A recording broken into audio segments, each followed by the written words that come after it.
afternoon. Welcome to Silly World's DIY Oddities. What we got here is a Case International 275. It's a 91 model. It's in pretty good shape. It served me well for a number of years, but it seems that my front hub Kingpin casing is leaking. So we're going to take a trip. Well, not a trip, but we're going to go down the road and see if we can get a new seal and get this replaced and fixed. So stay tuned, more to come. So we're going to go ahead and peel off the whole arm assembly instead of disconnect it from the link, because the two things, we're going to have to go ahead and take it off anyways in order for me to get the Kingpin out, and we're going to have to pull it off. It's easy to probably pull it right off from the axle assembly and take it off as a unit and go in and just work on the toolbox with it. So first thing we're going to do, we're going to peel these off. These are 11/16, so let's start from there. So after getting that bracket off, I'm just going to go up under here and remove the drain plug from the Kingpin housing assembly, just to drain the gear oil that's in that. Be back. So from this point, we're going to go ahead and pull all these bolts off the axle assembly housing. In theory, we should be able to take this whole thing out, with the mind thinking that there's a O-ring on this side and on this side of the spacer. I'm going to try to go ahead and back these out a little, give them a little tap, and see if we could just take this whole thing off as an assembly. We do have an oil port here which does fill the housing up with gear oil. I'm thinking that we might have to drain it after we get it off. It depends on what we run into. I like to disassemble all this first, because you don't sure what, when you get into these older systems and start pulling stuff, you don't know if you're going to break, you're going to, the packings or the O-rings are any good. I always make it a habit of just go ahead and get it disassembled, find out what I need, and order it from that point. So let's go on to the next step. So we got to go ahead and remove the steering connecting rod, which is nothing more than a castellated nut and a cotter pin. I'm not sure what size that is, probably like 5/8, 11/16.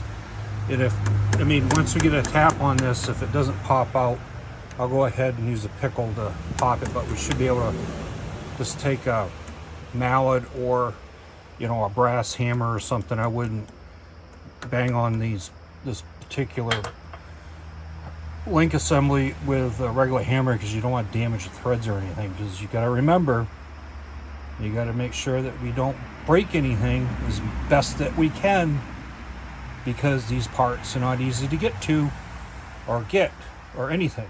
So let's see how far this rabbit hole we go down. So what we're going to do, we're going to go ahead and pull this part of the steering housing linkage from the bottom. You got 4 of these bolts, because this is going to have to come off anyways, because even if you take this off, you ain't going to be able to clear the front PTO gear. So you're going to have to probably take this off anyway, so it doesn't really matter at this point. But I did go ahead and pull the nut off and at least freed this up. So let's go from there. So after getting that bracket off, I'm just going to go up under here and remove the drain plug from the Kingpin housing assembly, just to drain the gear oil that's in that. Be back. Okay, the next is to go ahead and pull, I think there's either 6 or 8 of these. These are going to be 11/16, and hopefully from there we should be able to take the whole assembly off. So just bear with me as we break these, and it might be a little stubborn because they probably been on here for over 30 something years, so we'll go from there. Okay, so now I got the bolts loosened up I'm going to give it a little tap to see if we can get this housing to separate here. There we go. I see a gap, so that's a good sign. Let's come on this side, give it a little bit of poundage. I'd recommend just using a regular mallet. You know, this is cast, and you don't want to just take a regular hammer to it because you might break something. So let's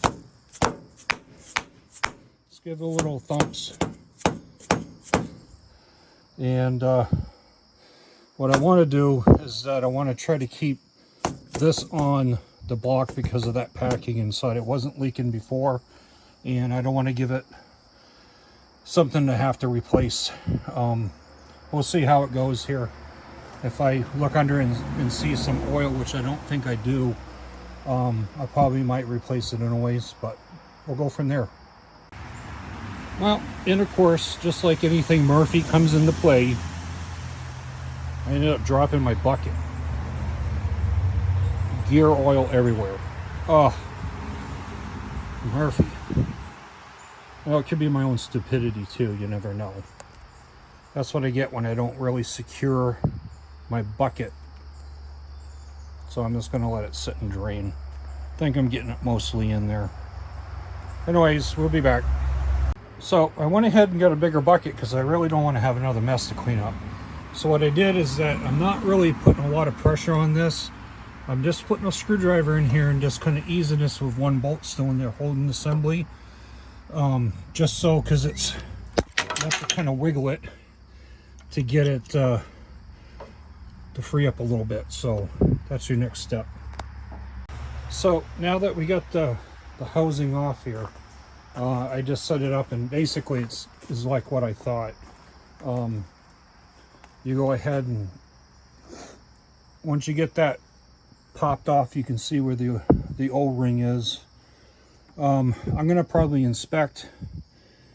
If I'm doing an order, I'm gonna probably put one on order anyways, because you never know, like if you put these back together, sometimes these older packings or O-rings will end up tearing because they swell over their life. It's just the way it is, you know. I mean, it might be just better just to go ahead and replace it. That way you're secure.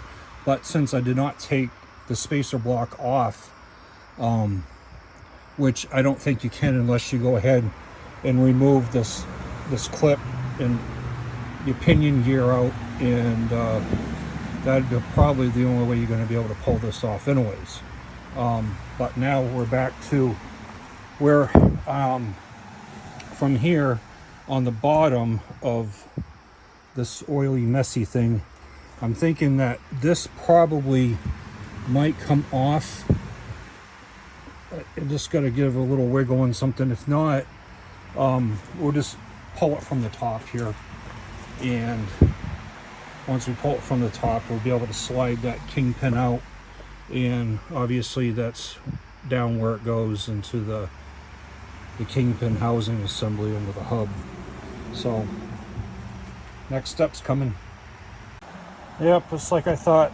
That bottom housing plate comes off, but what I didn't realize that it was I pried on a little bit because I know there's probably an O-ring in there, which there is on the side here, but I wasn't quick into the draw, and she fell off and went into the dirt. In that bottom, these roller bearings broke, so I'm gonna have to order myself. Well, the cage broke off them. I probably could get away with, if I packed that right, to put it back in, but if that's only if I can't get a bearing set, because I don't want to reuse something that's broke like that just because, you know. I mean, if you can get them and they're probably not that expensive, I would just go ahead and just order that. This is one of the reasons why I like to take things apart first to find out what I need, because you know that Mr. Murphy's going to come pay you a visit, or Gravity, one of those two, or both.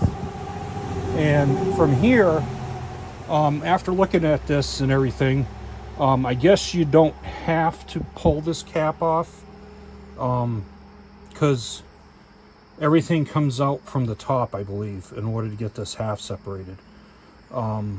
So best thing to do is that if you take this off, just run a bolt through with a spacer, or you can go ahead and put the linkage back on, the holder for the linkage for your steering, and just seal that back up so nothing falls out.